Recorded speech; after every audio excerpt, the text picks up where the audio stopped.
এখন দেখো তাহলে এই শৈবাল পড়ার সময় আমরা সেই সব করছিলাম, ওই সব এখনো শৈবাল অধ্যায়ের প্রথমে আছে, সেই সব তোমরা এবার দেখে নিবা। ওই সবের মধ্যেই গ্রাফাইটার রেডিওফাইটার বৈশিষ্ট্য দেয়া আছে, সেই বৈশিষ্ট্যগুলো খালি আমরা দিলাম এখন। তো এখানে আরেকটা কথা বলা হয় নাই যে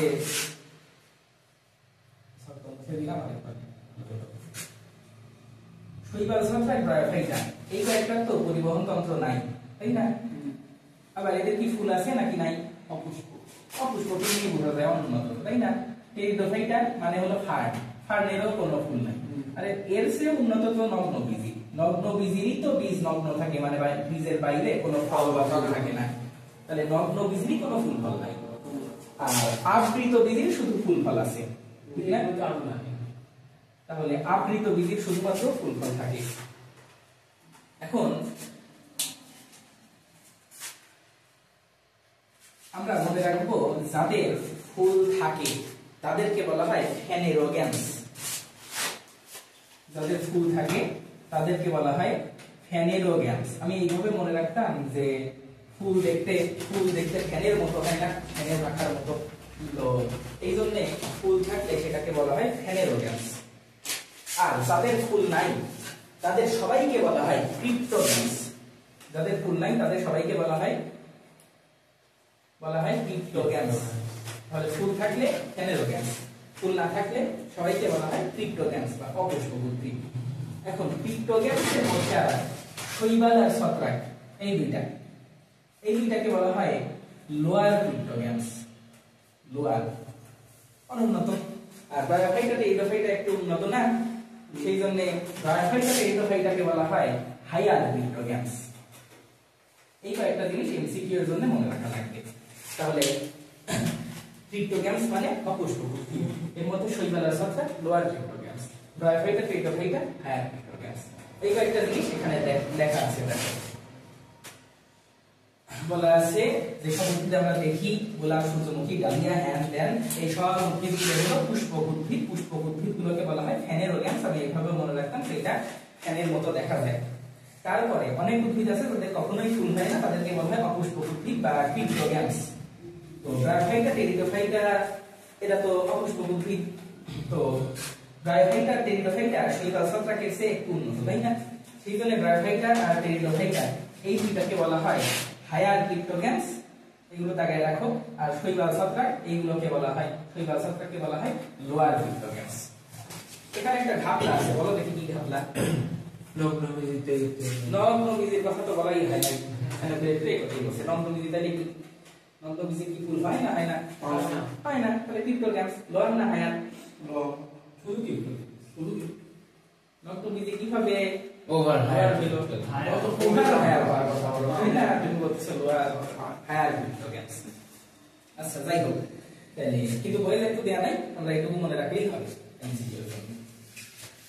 ওকে, এখন এরপরে আসো কয়েকটা টপিক আছে, বেশি কিছু নাই।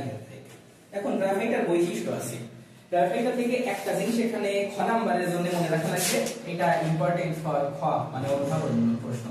গ্রাফাইটাকে উভচর উদ্ভিদ কেন বলা হয়? এটা আমরা অনলাইনে পড়াইছিলাম, তোমাদের অনলাইন ক্লাস নেওয়ার সময় কে জানো উত্তর? আদনানকে ধরছিলাম, তাই না? উভচর উদ্ভিদ না, আদিত্যকে ধরছিলাম। আদিত্যকে তো ধরার কথা না, কারণ আমি জানি যে আদিত্য কিছু পারে। আচ্ছা যাই হোক, উভচর উদ্ভিদ কেন বলা হয় বলছিলাম, তুমি তো ছিলা, ব্যাঙের সাথে তুলনা করছিলাম। হ্যাঁ, ব্যাঙের বাচ্চা মানে ব্যাঙের যে ছোট ছোট কি লাভা। আমি যখন উভচর উদ্ভিদ জিজ্ঞেস করছিলাম, বলো দেখি কাকে বলে, তোমাদের মনে আছে কিনা ছোটবেলায় পড়ছো? যখন জিজ্ঞেস করা হয় সবাই বলে যে যে পানিতেও থাকে, যে ডাঙায়ও থাকে, তাকে উভচর বলা হয়। কিন্তু বলছিলাম এটা বলা যাবে না, কারণ পানিতে মানুষও থাকে, মানুষও পানিতেও থাকে, ডাঙায়ও থাকে, তাই না? কুমিরও পানিতেও থাকে, ডাঙায়ও থাকে, তাহলে তো উভচর না। উভচর মানে হলো তারা যাদের জন্ম হয় পানিতে কিন্তু কর্ম হয় ডাঙায়, মানে পরবর্তী জীবনে ডাঙায় থাকে। তো ব্যাঙাসি যখন থাকে তখন তারা পানিতেই জন্ম হয়, পানিতেই সেই সময় থাকে, সেই সময় ডাঙায় যায় না। আবার পরবর্তীতে ডাঙায় চলে আসে, তখন এমনি অকেশনাল ছাড়া এমনিতে তো পানিতে যায় না, ডাঙায় বসবাস করে। বুঝা গেছে? তাহলে ব্রায়োফাইটা উভচর উদ্ভিদ কেন? কারণ এদের নিষেধ হয় পানিতে, জন্ম হয় পানিতে, পরবর্তীতে ডাঙায় দেখা যায়। তো তো এইটা একটা ইম্পর্টেন্ট এমসিকিউ। গ্রাফাইটটা উভচর উদ্ভিদ আর এদের নিষেক কিসে হয়? পানির মাধ্যমে হয়। এটা এখানে দেয়া আছে নিষেক ক্রিয়া সম্পন্ন করতে পানির প্রয়োজন হয়, এটা ইম্পর্টেন্ট। এখান থেকে দুইটা জিনিস ইম্পর্টেন্ট। গ্রাফাইটার নিষেক হয় পানি দিয়ে, আর টেরিডোফাইটার নিষেক হয় শিশির বিন্দু দিয়ে। শিশির বিন্দু। গ্রাফাইটার নিষেক হয় পানি দিয়ে, টেরিডোফাইটার নিষেক হয় শিশির বিন্দু। আমরা পাতা থেকে যে পানি পড়ে, পাতা থেকে যে পানি পড়ে, আর এমনিতে পানির মধ্যে এটা থাকে, পানির সাহায্যে একটা শুক্রাণু আর একটা জীবাণুর সঙ্গে গিয়ে মিলিত হয়, পানি বের হয়। আর টেরিডোফাইটার পাতা থেকে যে পানি পড়ে শিশির, সেটার সাথে আমরা একটু পরে দেখব কিভাবে শিশিরের সাহায্য হয়। এই অধ্যায় থেকে আসার মতো একটা প্রশ্ন আসতে পারে, গ্রাফাইটার বৈশিষ্ট্য, তাও এত ইম্পর্টেন্ট না, 1 স্টার সিকিউ দিয়ে রাখতে পারো। তো গ্রাফাইটার বৈশিষ্ট্য একদম সহজ। আমরা এই সবই তো দেখে আসছিলাম যে প্রথম তিনটা শৈবাল ছত্রাক গ্রাফাইটা, এই তিনটা হয় সমান গতিহী, পরের তিনটা উন্নত, এই জন্য অসমান গতিহী, মানে মূল কাণ্ডতে বিভক্ত করা যায়। প্রথম তিনটা দেহ হ্যাপ্লয়েড বা গ্যামিটোফাইটিক, পরের তিনটা দেহ কি তোমাদের এখন মুখস্থ হয় না, ডিপ্লয়েড বা স্পোরোফাইটিক। প্রথম তিনটা ভাস্কুলার টিস্যু বা পরিবহন টিস্যু নাই, পরের তিনটা ভাস্কুলার টিস্যু বা পরিবহন টিস্যু আছে, প্রথম তিনটা হোমোস্পোরাস, এইটা শুধু হোমোবাইটারোস্পোরাস, পরের দুইটা হেটেরোস্পোরাস। সেই শৈবাল অধ্যায়ে পড়ানো প্রথম দরকার হলো ওই ভিডিও যে আমাদের দেখে আসবে এই গ্রাফাইটটা টেরিডোফাইটটা পড়ার আগে। তো ওই কয়েকটা বৈশিষ্ট্য এখানে সেম। এছাড়া আর কিছু বৈশিষ্ট্য আছে, যেমন এটা উপচার উদ্ভিদ বলা হয়, এরকম কিছু জিনিস।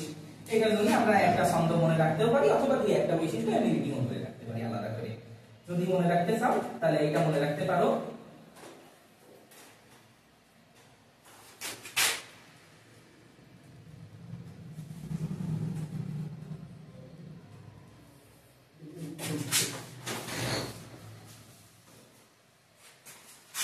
বাঘ, বাতে গ্রাফাইটা, বুঝা যাচ্ছে যে এটা গ্রাফাইটার ছন্দ। গতে গ্যামিটোফাইটিক, আমি লিখে দিলাম, তোমাদের কাজ হলো এই ছন্দের কোনটা কি সেটা পরের দিন লিখে আমাকে দেখাবে লিখছো, এবং ছন্দগুলো সব তোমরা বইয়ে লিখে রাখবে, এটা তোমাদের আগেও বলছি তাই না? যতবার বই পড়তেছো, বই পড়তে গেলে এমনি ভাষায় লিখে। গতে গ্যামিটোফাইটিক, রতে রাইজয়েড থাকে বা রাইজাইন থাকে। রাইজয়েড দিয়ে কি করে মনে আছে তাই না? পরীর মতো ওই এইভাবে শিখাইছিলাম, তাহলে পরিবেশ থেকে খাদ্য শোষণ করে রাইজয়েড দিয়ে মূলের বদলে। আমরা আবার চিত্র দেখবো, সমস্যা নেই। হ্যাতে হ্যালয়েড, হ্যালয়েড মানে সমান গতিহীন তাই না? মূল কাণ্ড পাতায় বিভক্ত করা যায় না, অনুন্নত, যেহেতু আমরা এই সবই করছি। তারপরে বহু, মানে এদের ভ্রূণ বহুকোষী হয়। এমনি বোঝা যাচ্ছে যে এটা তো উন্নত একটু, শৈবাল ছত্রাক যেরকম এককোষী হতে পারে, গ্রাফাইটটা সাধারণত বহুকোষী হয়। তারপরে উতে হলো উগ্যামাস। উগ্যামাস কি মনে আছে? আমরা বলছিলাম যে যৌন জনন তিন রকমের হতে পারে, একটা হলো আইসোগ্যামাস, একটা হলো অ্যানাইসোগ্যামাস, আর একটা উগ্যামাস। তো যদি বলছিলাম যে যদি দুইটা গ্যামিট একই রকম হয় তাহলে আইসোগ্যামাস, আইসো মানে একই। যদি একটা ছোট একটা বড় হয় তাহলে তো দুইটা দুই রকম হয়ে গেল, তখন অ্যানাইসোগ্যামাস।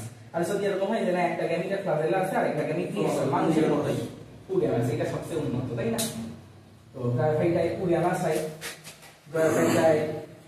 গ্রাফাইটা উভচর উদ্ভিদ, আর এই মতে গ্রাফাইটা হোমোস্পোরাস হয়। এটা আমরা এই ছকেই দেখছি যে এই তিনটা যে অনুন্নত হোমোস্পোরাস, আর এরা উন্নত এই মানুষের মতো, দুইটা দুই রকম হয়, এটা স্পোরাস বলা হয়। ওই ছক করলে আমরা মোটামুটি সবাই শিখে যাবো। ছকটা সবাই আবার দেখবা, বারবার এই ছক দেখবা। শৈবাল অধ্যায়ে শৈবালের ভিডিও প্রথমে ছক দেয়াই আছে। আচ্ছা, এটা তাহলে তোমাদের হয়ে গেছে তাই না?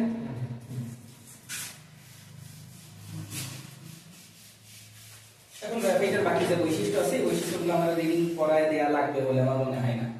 হ্যালয়েড মূল কাণ্ড পাতায় বিভক্ত করা যায়, তারপর রাইজয়েড থাকে, বহুকোষী স্কেল থাকে, এখানে আর যা আছে এই জিনিসপত্র নিষেকের জন্য জলীয় মাধ্যমের প্রয়োজন, পানি মাধ্যমে। প্রোটোনেমা উৎপন্ন করে, প্রোটোনেমা কি?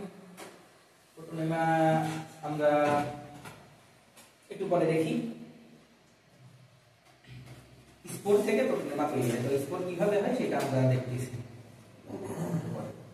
আচ্ছা, এখানে করার মতো কিছুই নাই, এই একটা জিনিস এখানে কিছুই করার নাই তেমন একটা।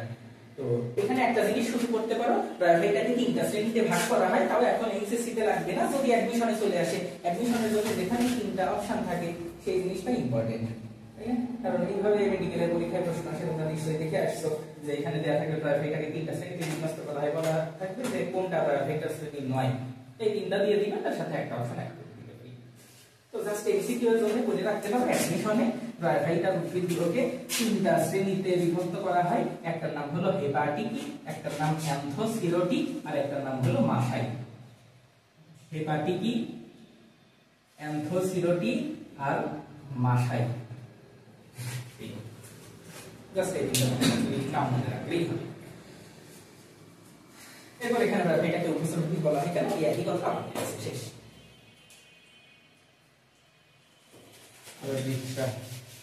এখন রিক্সিয়া, প্রাইভেটার অনেকগুলো উদ্ভিদ আছে, এর মধ্যে একটা হলো রিক্সিয়া। তো এইটা দেখতে লিভারের মতো দেখা যায়। যদি আমরা সাইড থেকে দেখি, উপর থেকে যদি দেখি, তাহলে জিনিসটা এইরকম দেখা যাবে, উপর থেকে খন্ড খন্ড বিক্ষিপ্ত ভাবে ছড়ায় থাকে, মানুষের যকৃত যেরকম থাকে।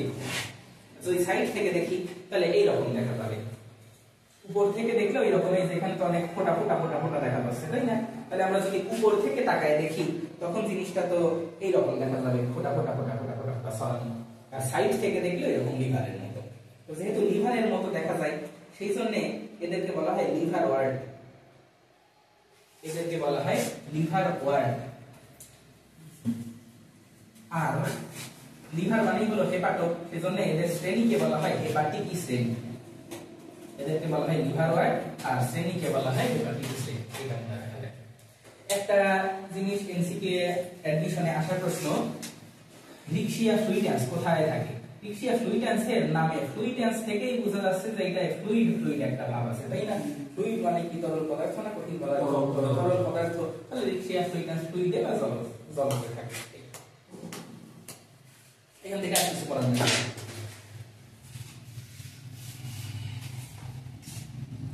এখন পরীক্ষায় যদি আসে তাহলে রিক্সিয়ার এই খেলাসটা আঁকা আসবে, আমাদের বাড়ির কাল দিছে আমি খেলাসের গঠন আঁকা মনে আছে কি? সম্ভব হবে না কেন? একবার আঁকা দেখালে তো আমি শেষ করতে পারবো না। হ্যাঁ, ইউটিউবে সার্চ দিলেই আঁকানো পাবা। আমাদের অনলাইন ক্লাস নেওয়ার সময় তো এটা আঁকাই দেখাইছিলাম। আমরা তো ছিলাম জুম ক্লাস ছিলাম না, একটা কেন ছিলাম না? কোথায় গেছি না?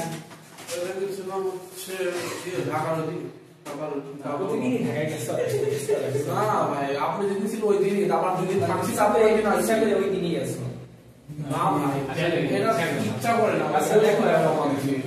এখন একটু সহজ হলো, তো এইভাবে আঁকাতে হবে না, তুমি যে এইভাবে আঁকবা নৌকার মতো, যদি নৌকা কেন এখন আর উচিত না, তারপরেও তো আবার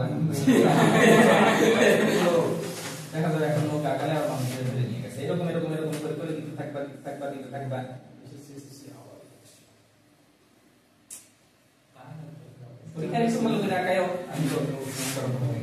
এখন নিচ দিয়ে এরকম কিছু রাইজয়েড দিবা, এরকম কিছু স্কেল দিবা, কোনটা রাইজয়েড কোনটা স্কেল আমি একটু পর বলতেছি।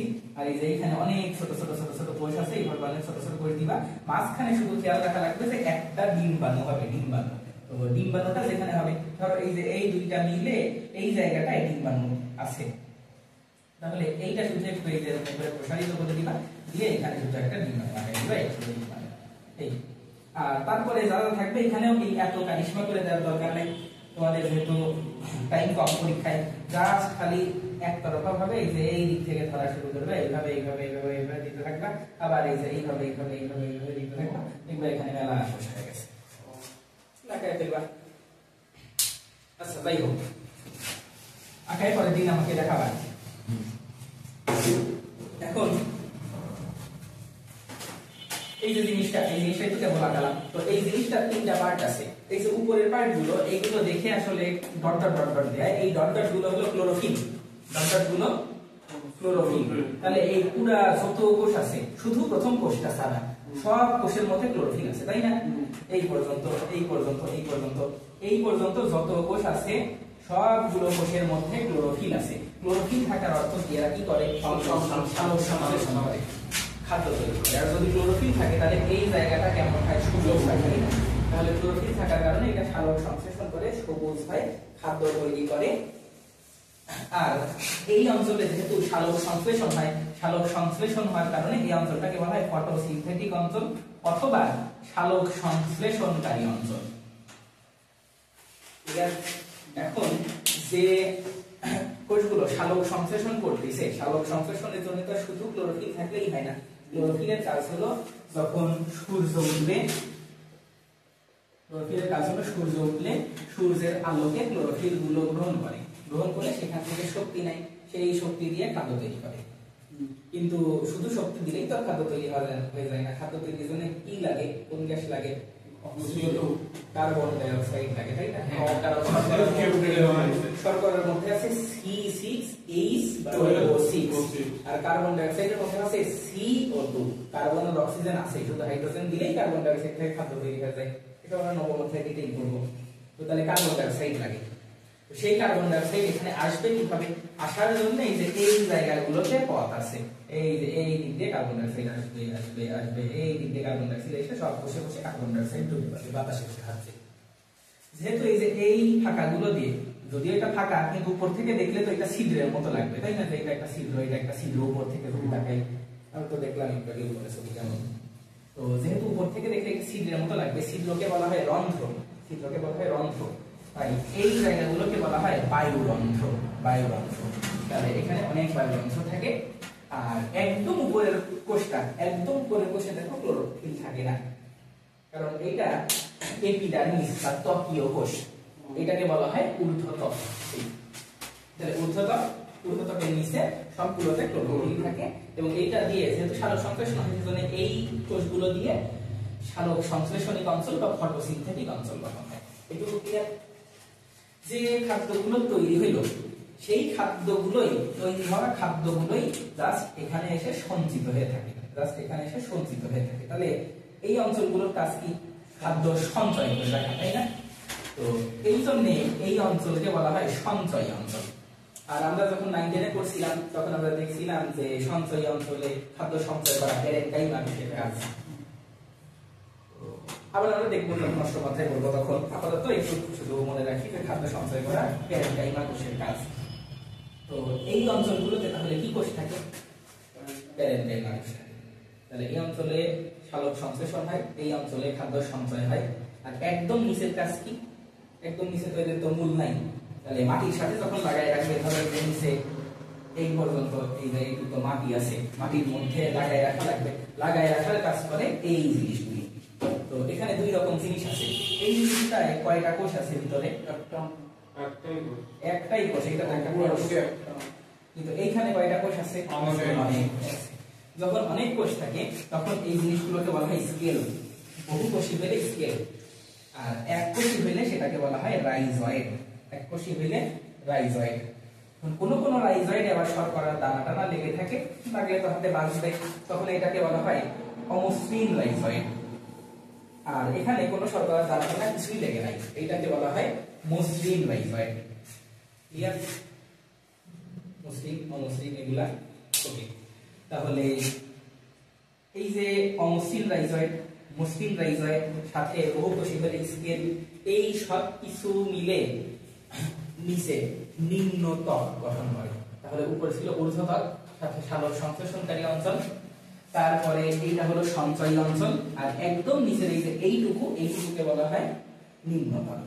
এই তিনটা মিলে পুরা লিক্সিয়ার থ্যালাস গঠন করে। থ্যালাস শব্দের অর্থ হলো কাঠামো, মনে থাকবে?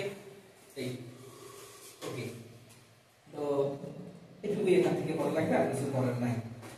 এখন গ্রাফাইটের জন্ম কি হয়? ওই একই রকম, অঙ্গ জন্ম হতে পারে, যৌন জন্ম হতে পারে, অযৌন জন্ম হতে পারে, সেম জিনিস।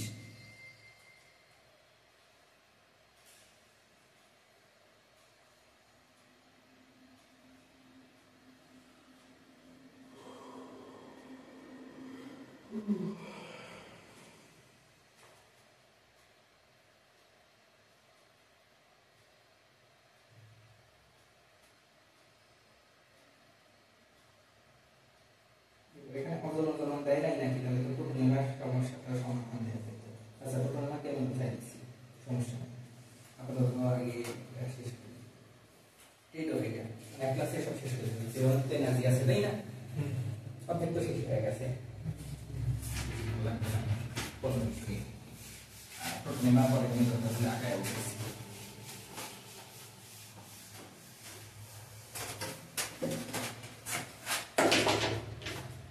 টেরিডোফাইটা।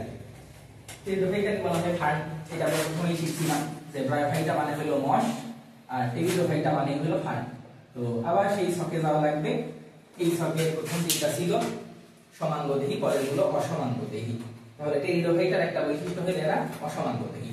প্রথম তিনটা ছিল গ্যামিটোফাইট মানে হ্যাপ্লয়েড, তারপর তিনটা তো উন্নত। তাহলে আমাদের মতই এদের সবকটি ডিপ্লয়েড বা স্পোরোফাইটিক না।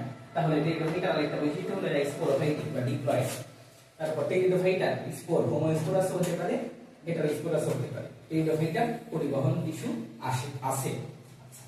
তো যেহেতু পরিবহন টিস্যু আছে তার মানে কি এরা ভাস্কুলার উদ্ভিদ না অভাস্কুলার উদ্ভিদ? ভাস্কুলার উদ্ভিদ, ভাস্কুলার টিস্যু আছে, পরিবহন টিস্যু আছে, তাই না? যেহেতু ভাস্কুলার টিস্যু আছে সেই জন্য টেরিডোফাইটাকে বলা হয় ভাস্কুলার ক্রিপ্টোগ্যাস। তাহলে ব্রায়োফাইটাকে কি বলা হবে? অভাস্কুলার ক্রিপ্টোগ্যাস। এটা আবার পরীক্ষার জন্য মনে রাখতে হবে এমসিকিউ।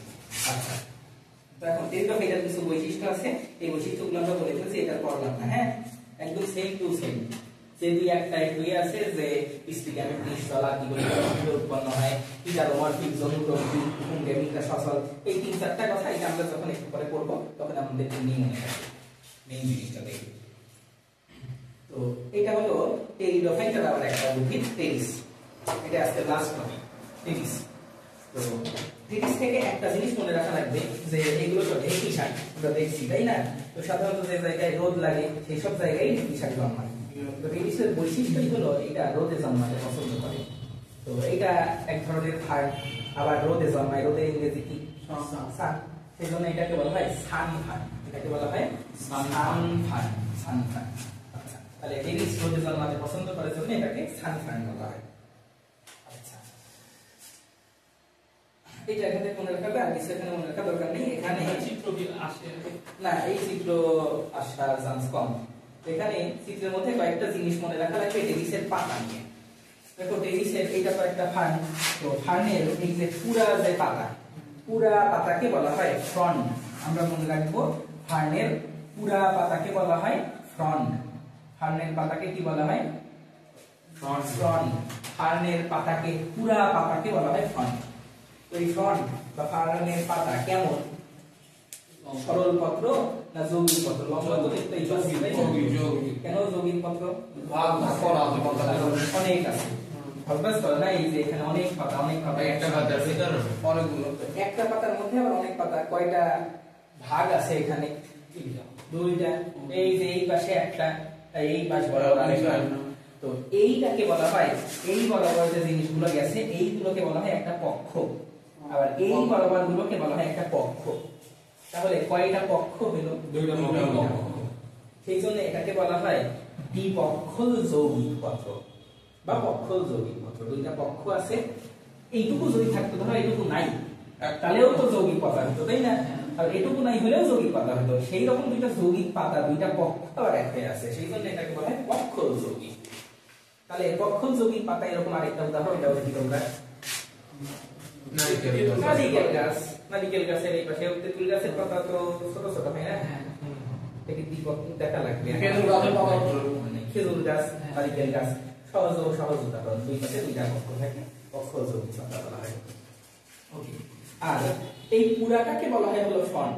পুরাটা এর মধ্যে শুধু একটা যদি হয় যে এইটুকু এরকম ছোট ছোট তো অনেক পাতা আছে, তাই না? এটা হলো পত্রখণ্ডক। এই পত্রখণ্ডকটা কানের মতো দেখা যাচ্ছে না? কানের বাইরের অংশকে বলা হয় পিনা। মনে রাখবো এই পত্রখণ্ডকটার নামও কানের পিনার মতোই পিনা। তাহলে পত্রখণ্ডকের নাম পিনা আর পুরা পাতার নাম ফ্রন্ট। ক্লিয়ার? ওকে, আর একটা জিনিস মনে রাখা লাগবে, যখন পাতাটা বের হয় নাই, যেমন ধরো এই যে এই পাতাটা বের হয় নাই, এখনো বের হবে ভাব, এক সময় এইটা ওই যে বড় হয়ে এইগুলোর মতোই বের হয়ে যাবে। এইটা দেখো অর্ধেক বের হয়েছে, এই জন্য সামনের পাতাটা এখনো কিছুটা কুণ্ডলিত আছে, মানে এখনো বাকিটুকু ছাড়ায় নাই। ছাড়ালে আরো লম্বা হয়ে যাবে, তখন বিকশিত হবে। আর এইটা যে যেমন বের হচ্ছে এটা আরো বেশানো থাকবে, কারণ এটা তো উপরে আরো বেশি বের হবে, তাই না? তো এই পাতাগুলো এভাবেই বের হয়, সে বের হওয়ার আগে জিনিসটা গোটানো থাকে, পরবর্তীতে এই গোটানোটা ছাড়াইয়ে পুরোটা বের হয়ে যায়। তো যখন এইটা কুণ্ডলিত অবস্থায় থাকে, গোটানো অবস্থায় থাকে, তখন এটাকে বলা হয় কুণ্ডলিত কচি পাতা বা ক্লোজিয়াল। পাতাটাকে বলা হয় কুণ্ডলিত কচি পাতা বা ক্রোজিয়ার, ক্রোজিয়ার ক্লিয়ার। আর এই যে পাতা যে কুণ্ডলিত অবস্থায় আছে, এই কুণ্ডলিত অবস্থায় থাকাটাকে বলা হয় সারসিনেট ভার্নেশন। কুণ্ডলিত অবস্থায় থাকাকে বলা হয় সারসিনেট ভার্নেশন।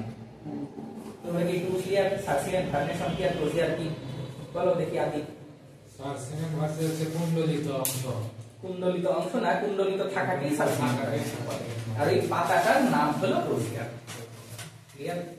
তাহলে ফার্নের পাতা থেকে এই কয়েকটা জিনিস মনে রাখা লাগবে। ফার্ন কি, তারপরে পিনা কি, ক্রোজিয়ার কি, সারসিনেট ভার্নেশন বলা হয় কোনটাকে।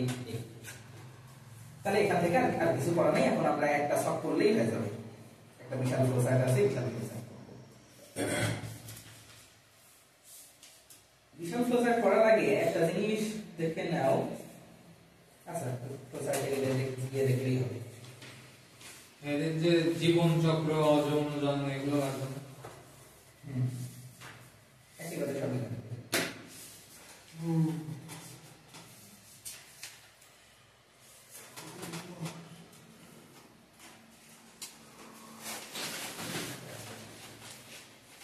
দেখো এইটাতেই একেবারে সব আছে। তো আমরা এতক্ষণ টেরিস পড়ছিলাম। এটা টেরিস কোন জায়গায় আছে? এই জায়গাটা হলো একটা টেরিস, তাই না? তো এই টেরিসে কোনো একটা পাতার ভিতরে, কোনো একটা পাতার ভিতরে দেখা যাবে এই রকম ছোট ছোট ছোট ছোট কিছু স্পোরের থলি তৈরি হয়েছে। এটুকু ক্লিয়ার? টেরিসের কোনো একটা পাতার ভিতরে ছোট ছোট স্পোরের থলি তৈরি হয়। তো যে পাতা এরকম তৈরি হয়, এই পাতাটাকে বলা হয় সোরাস। পাতাটাকে বলা হয় সোরাস।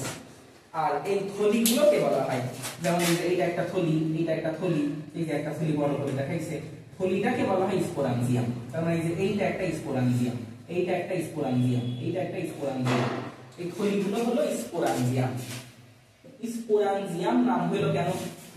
স্পোর বড় করে স্পোরের থলি, তাই এটা আমরা শৈবাল সন্ধান করার সময় পড়ছিলাম, তাই না? স্পোরের থলির জন্য স্পোরাঞ্জিয়াম বলা হয়, গ্যামিটের থলির জন্য গ্যামিটানজিয়াম বলা হয়। তাহলে স্পোরের থলি বা স্পোরাঞ্জিয়াম, বুঝছো? ওকে। তো স্পোরাঞ্জিয়ামের মধ্যে তাহলে কি তৈরি হবে? স্পোর তৈরি হবে। তো কিভাবে তৈরি হয় এইটাই তো আমরা দেখি। যে এটা ধরো একটা স্পোরাঞ্জিয়াম। তো স্পোরাঞ্জিয়ামের ভিতরে প্রথমে যে কোষটা থাকে, এই কোষটা কি হ্যাপ্লয়েড না ডিপ্লয়েড? ডিপ্লয়েড। কারণ টেরিস তো ডিপ্লয়েড উদ্ভিদ, আমরা তো পড়েই আসছি যে পরের তিনটা হলো স্পোরোফাইটিক বা ডিপ্লয়েড, আমাদের মতো উন্নত দুনিয়াতে কোষ আছে। তাহলে এইটা হলো ডিপ্লয়েড। এই কোষটার নাম হলো স্পোর মাতৃকোষ। এই কোষটার নাম স্পোর মাতৃকোষ। এটা হলো ডিপ্লয়েড। তো এই স্পোর মাতৃকোষটাই এখান থেকে বের হয়। বের হয়ে এই স্পোর মাতৃকোষটা থেকে, স্পোর মাতৃকোষ থেকে এটাকে হ্যাপ্লয়েড করতে হলে কোন বিভাজন লাগবে? মিয়োসিস বিভাজন। এই স্পোর মাতৃকোষ থেকে একসঙ্গে 4টা কোষ তৈরি হয়। এই 4টা যে তৈরি হলো, এই 4টাকে, এটা তো স্পোর মাতৃকোষ ছিল, বের হয়েছে, এইটাকে, এই 4টার প্রত্যেকটাকে বলা হয় স্পোর। এই স্পোরগুলো হয় হলো হ্যাপ্লয়েড। বোঝা গেছে? এটুকু বুঝলে আজকে মোটামুটি বলা শেষ, আর কিছু লাগবে না। তাহলে টেরিসের জননের ক্ষেত্রে পাতায় একটা অংশ, এই অংশটার নাম হলো সোরাস। সোরাস তৈরি হয়, সোরাসের মধ্যে অনেক স্পোরাঞ্জিয়া থাকে। আমরা জানি যে স্পোরাঞ্জিয়া মানে স্পোরের থলি, কিন্তু এর মধ্যে স্পোর মাতৃকোষ তৈরি হবে আগে, তারপর স্পোর মাতৃকোষ মিয়োসিস বিভাজন হয়ে হ্যাপ্লয়েড স্পোর তৈরি হবে 4টা। যেহেতু 4টা স্পোর তৈরি হয়, সেই জন্য এটাকে বলা হয় স্পোর টেট্রাড। Spore tetrad. তো এই স্পোরগুলো হ্যাপ্লয়েড। এই স্পোরটা যখন মাটিতে গিয়ে লাগে, এই স্পোর থেকে হুট করে এখানে একটা অঙ্গ তৈরি হয়। এইটুকু ক্লিয়ার? টেরিস কিন্তু তৈরি হয় নাই। আমরা শৈবালের ক্ষেত্রে কি দেখছিলাম যে শৈবালে একটা স্পোর তৈরি হয়, এই স্পোর থেকে পরে হুট করে নতুন শৈবাল হয়ে যায়। এটা এত সহজ জিনিস না। যে স্পোর তৈরি হয়, স্পোর থেকে নতুন একটা অঙ্গ তৈরি হয়, নতুন একটা অঙ্গ তৈরি হয়। এই অঙ্গটার নাম হলো ফার্নের প্রোথ্যালাস। অঙ্গটার নাম ফার্নের প্রোথ্যালাস। তো এই প্রোথ্যালাসের মধ্যে কি আছে সেটা শুধু আমরা দেখি, তাহলে বুঝতে পারলে এই প্রোথ্যালাসের মধ্যে শুক্রাণু আর ডিম্বাণু তৈরি হয়, দুইটা মিলিত হয় শেষ। তো প্রোথ্যালাসের মধ্যে শুক্রাণু আর ডিম্বাণুটা কোথায় থাকে সেটা আমরা দেখে আসি। এইটা আছে আগের পেজে বড় করে চিত্র দেয়া আছে, ওখানে ভালো করে দেখতে পারবা। এই যে প্রোথ্যালাসের চিত্র,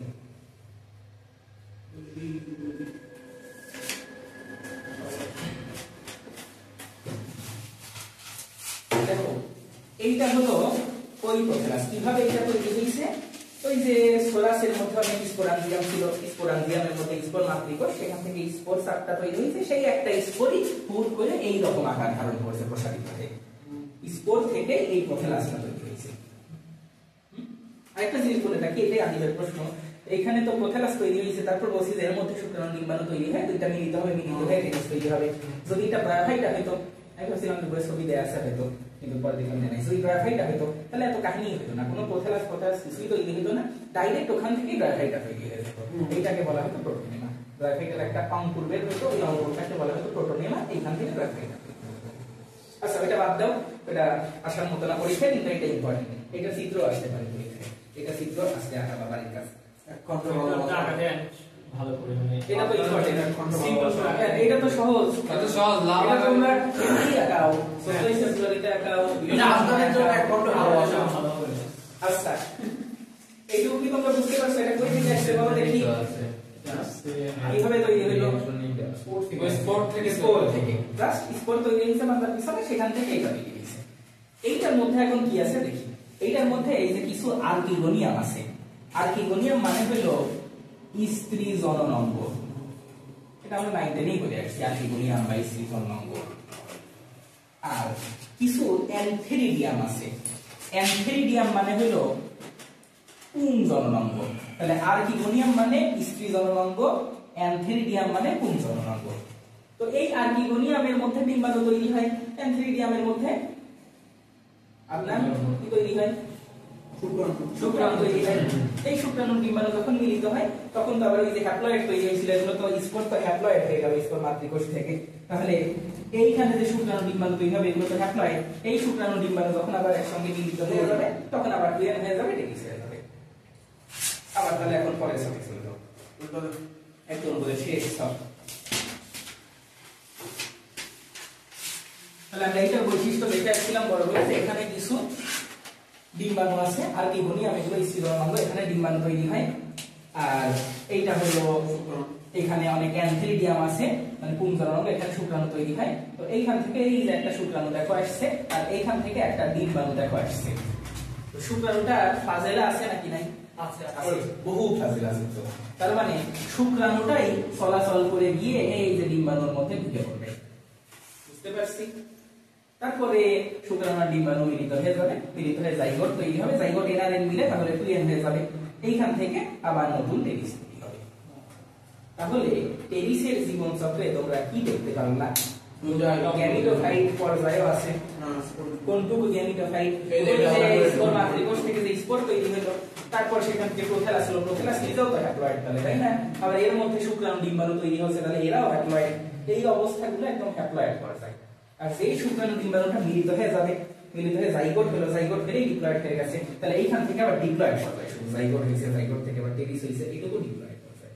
তাহলে টেনিসে একটা আলাদা হ্যাপ্লয়েড পর্যায় আছে, আবার একটা ডিপ্লয়েড পর্যায় আছে। আমরা হ্যাপ্লয়েড ডিপ্লয়েড না বলে গ্যামিটোফাইটিক আর স্পোরোফাইটিক বলা শিখে গেছি অলরেডি, তাই না? যে হ্যাপ্লয়েডটাকে গ্যামিটোফাইটিক বলা হয় ভালো ভাষায়, আর ডিপ্লয়েডটাকে স্পোরোফাইটিক বলা হয় ভালো ভাষায়। তো যেহেতু টেনিসে তাহলে একটা গ্যামিটোফাইটিক অবস্থা বা গ্যামিটোফাইটিক জোনও আছে, আবার স্পোরোফাইটিক জোন, আবার সেখান থেকে গ্যামিটোফাইটিক জোনও আসে, আবার সেখান থেকে স্পোরোফাইটিক জোনও আসে। গ্যামিটোফাইটিক আর স্পোরোফাইটিক দুই রকমই যেহেতু দেখা যায়, সেই জন্য বলা হয় টেনিসে জনুক্রম দেখা যায়।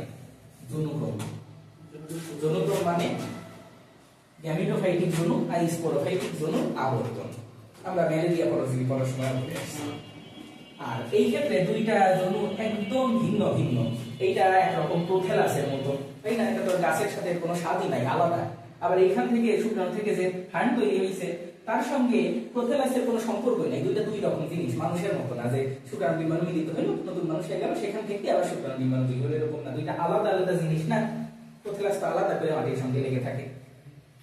সেই জন্য এটাকে বলা হয় হিটারোমরফিক জনুক্রম। হেটারো মানে কি আলাদা আলাদা, আর মরফিক মরফো মানে হলো আকার আকৃতি, আকার আকৃতি সব আলাদা।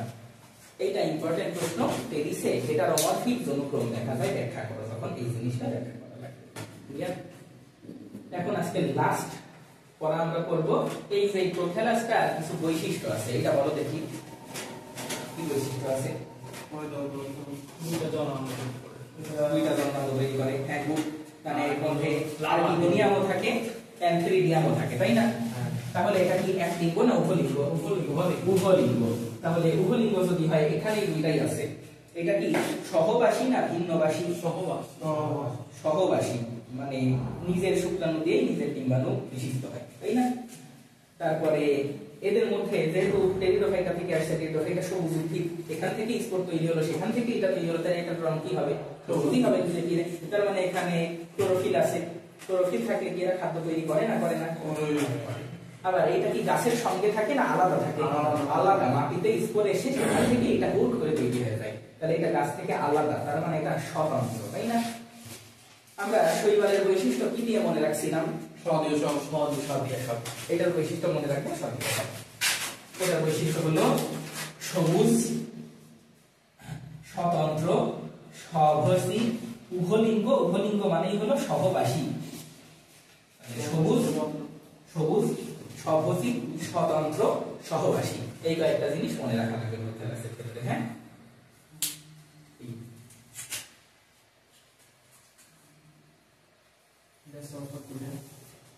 একটা জিনিস বলতে ইচ্ছা হচ্ছে, দুইটা লাইন।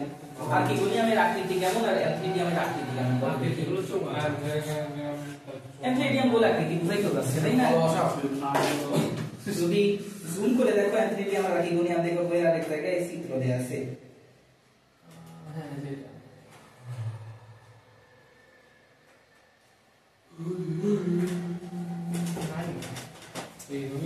এই যে এখানে আর্কিগোনিয়াম দেখবা চিত্র দেয়া আছে, এটা ফ্লাস্ক আকৃতি, ফ্লাস্কের মতো। আর এইটা এই নিচেরটা তো ডিম্বাণু, ডিম্বাণুর উপরে অনেকগুলো কোষ থাকে, এই কোষগুলোকে বলা হয় নালিকা কোষ। কেন নালিকা কোষ বলা হয়? কারণ এইগুলো গলে যায়, গলে গিয়ে এখানে নালী তৈরি হয়, তখন ওই যে সাথে তো অ্যানথ্রিডিয়ামও ছিল, ওই অ্যানথ্রিডিয়াম থেকে শুক্রাণু এসে এখানে আসে, এসে নিষেধ করে, সেই জন্য এগুলোকে নালী কোষ বলা হয়। এর মধ্যে উপরে গুলো কি বা নালী কোষ, এইগুলো পেটের নিচে আছে, সেজন্য উদরীয় নালী কোষ, পেটের মতো অবস্থানে। আর অ্যানথ্রিডিয়ামের আকৃতি গোলাকার। তাহলে এবার তোমাদেরই একটা প্রশ্ন ধরে শেষ করি, কিসের সাহায্যে নিষেক হয় টেরিডোফাইটা? নিষেক হয় প্রোথ্যালাসের মাধ্যমে। ব্রায়োফাইটার নিষেক কিসের সাহায্যে হয়? স্পোরের মাধ্যমে, পানির মাধ্যমে। টেরিডোফাইটার নিষেক কিসের মাধ্যমে হয়? রোদের মাধ্যমে। যখন একটা শিশির বিন্দু এর উপরে পড়ে, তখন এই শুক্রাণুটা শিশির বিন্দুর খেলায় যে এই শিশির বিন্দু পড়লে উত্তেজিত হয়। হ্যাঁ, এইদিকে ফাঁকা হয়ে যায়, তখন শুক্রাণুটা শিশির বিন্দুর ধাক্কায় এই দিক দিয়ে ভিতরে ঢুকে যায়।